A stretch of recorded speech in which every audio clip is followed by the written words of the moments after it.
Hey everybody, welcome back. This is Easy Tarot Lessons exercise number 1A, and we are working from my book, The Easiest Way to Learn the Tarot Ever, by me, Dusty White.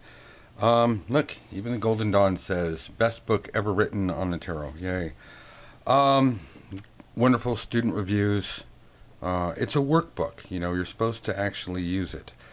This isn't an advertisement for the book, but I want you to know why I'm uniquely qualified to teach you this stuff. As a matter of fact, this is what we're going through today, Exercise 1A. Again, I flipped through this book because the last time I flipped through it, I was holding it off screen. So just to give you an idea that this is a 342-page workbook, and it does require work. You have to fill in all the little stuff. But the idea is that as you do this, you will actually learn the tarot the easiest way possible, and you will remember it. So there you go. Questions, just go find it on Amazon or Barnes & Noble, and you know, it's got pretty good reviews. I hope that you'll like it, but right now it's time to actually start learning, so let's not make this an infomercial. Today we are using the Druidcraft Tarot, just so that I don't get you guys stuck in always using the Rider Waite. I like this. This is made by Stephanie and Philip and Stephanie. Yay. Really good art. I promise you, if you get this deck, you will not be disappointed. People really like this deck. I will point out some of the problems with it, but oh, look at that. I'm talking about a book. It comes with its own book, which I obviously haven't opened and looked through. But here comes the box. These are big cards. These are really big cards. Let me show you. Okay, you guys get an idea what the book looks like, so I'm going to put this over here. I'm going to compare it to our boring standard Rider Waite. Matter of fact, let's just do card by card comparison. Oh, look, it's the world. Whoa, that's kind of graphic. Hey, you know what's related to the world? Two of Cups, kind of. So we can see, what is that, 15% larger? It's nice to have a big, you know, bold set of images, and I have relatively big hands, but you know, when you're talking, how am I going to shuffle this, you know, this isn't a deck you shuffle normally. You can, wish me luck on this, you can kind of shuffle them this way, but it's really best, and we'll get into shuffling in another one, it's really best to, we used to call this French cutting. I hope that isn't a racial slur, but I'm assuming that I was just how the French people cut. They just pull from the middle, and but whatever you call it, it's a good cut, you know, versus the what is it, American cut? I don't know, Las Vegas cut, where you just, you know, here, cut the deck over here, whatever. But this is a good way to shuffle the cards, is to move them back and forth, especially with a deck this big. Now, today we're going to do exercise 1A, but I want to show you a couple of the idiosyncrasies of this deck. They're nice and thick, but they don't have that plastic coating that the Rider Waite has. All the Waite decks are super slippery when you first get them, which is annoying. And then after a couple of years, they wear in. This is ready to go right out the box. It's slippery on this side, but it's got a little bit of an edge here, so you got to be careful with that. And then I don't think there's any kind of coating here, or if it is, it's very thin. Still, good deck. We talked about how the art changes the deck. Here we have our Four of Wands, if you want to compare that to your Rider Waite, assuming you have one. That is, it's pretty close to home. It's not so much indicative of a wedding or a hand fasting or anything of the sort. But here, in the Five, the kids are playing, and you know, sure, we've got a cock here, you know, pecking at food, but this looks more like a game than it is, or a sports or competition. It's much more friendly than the Rider Waite implication, which I've always preferred to look at as a competition with shouting, because the Five is really a conflict card. Don't take that to mean fives in general. This is a great card here. And I think this is where we'll pretty much start. Exercise 1A is all about looking beyond face value. The first thing I wanted you to do is get to know your deck, whatever it is. Look at them like pictures. Look at them as if they are pictures in a museum. You know, get to know them, get comfortable with them. Here, though, what we're going to do is we're going to look beyond. Now, the most obvious is, hey, look, I'm the boss and I'm leading my parade. You know, I am the accomplished hero. I am the provider. I am the person who does the work, and these are my lackeys. And it's kind of good. And again, we have the red cloak, if you want to go with that, to simplify, symbolize, sorry, action or power. We have, is that a hawk or a falcon? I'm going to say it's a falcon because it's kind of small. You can see that.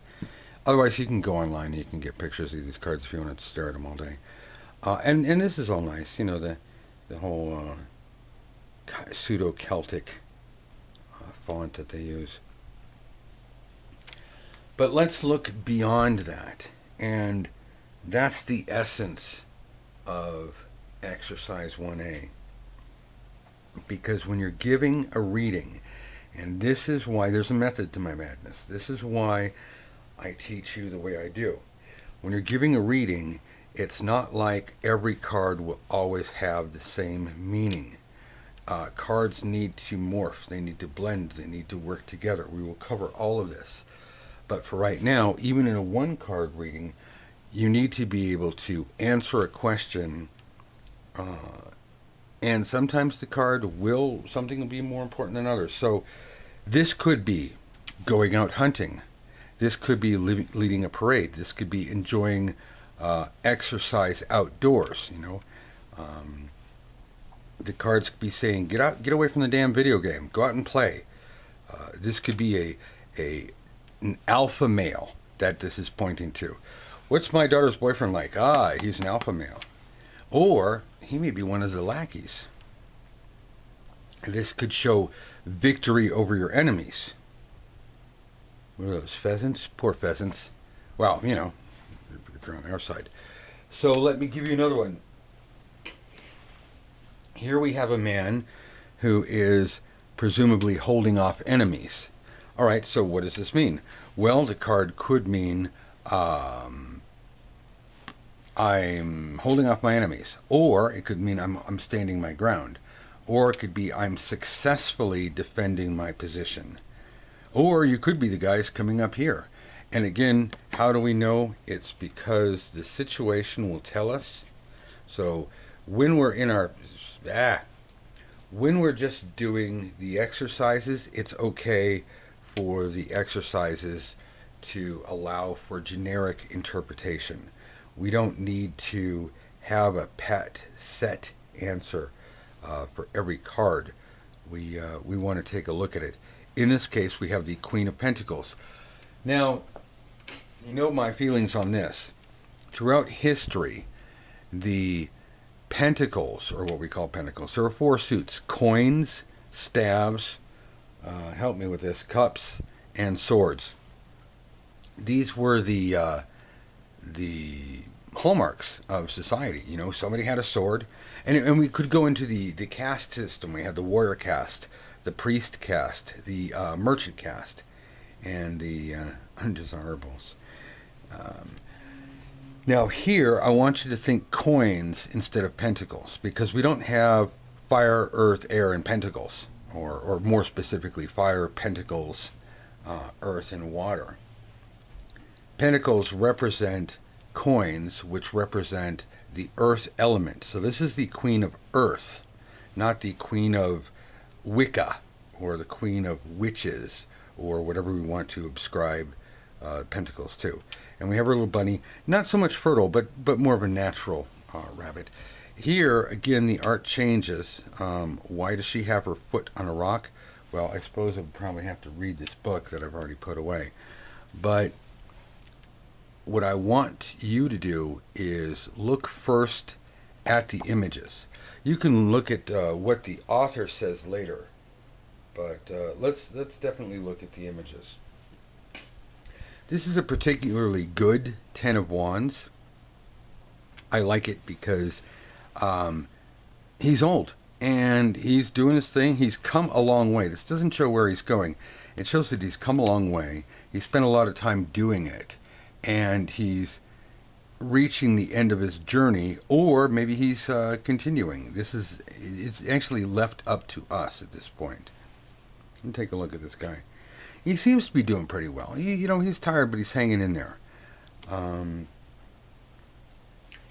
This could be now. See again. This could now indicate, based on this particular viewpoint, this could indicate a long journey, where the normal Ten of Wands doesn't necessarily indicate the length of the journey. It more points to, here we go, it just happens to be right here. That points to the outcome. This points to how far you've traveled. But both of them carry a burden. This guy carries it well. Wrong way to carry things, right way to carry things. That can also be seen in the, if you want to do the Rider Waite, I think I pointed that out in the book. We have, the Seven of Swords versus the Ten of Wands. Again, the purpose today is looking beyond the face value. Here we have the Prince of Pentacles in the Rider Waite. It's called the Knight of Pentacles. Specifically, this guy is holding up his shield almost as if he's blocking us from seeing who he is. He could be protecting himself. He could be naturally defensive. But he's certainly not going anywhere. He's got his sword out, but his sword is ready, but he's not out there ready to attack us. He's just sitting there almost like he's watching us or anticipating us, waiting for us to move. And I like that image in the Knight of Pentacles specifically because the Knight of Pentacles is the one that sits there like a rock and says, it's your move, you go first, and then I get to react, because there's power in being able to react. This Two of Swords is different. Instead of blocking people from entering her subconscious or keeping her away or blocking people out, we have a journey here, and she is now a gatekeeper. Again, the art changes. What can we make of this? Well, this could be said to be a decision. If you want to say you've got two paths to go on, in that case we could say she is sitting there making a decision, but she's blindfolded and holding her swords up, which means maybe she's incapable of making a decision. Of course, a more realistic view of this particular image is if you're somebody's coming down the path, she will hear them and she will stop them from moving forward. Otherwise, it just doesn't make sense for her to sit there half naked, or actually completely naked, blindfolded with some swords. That's not a card of indecision.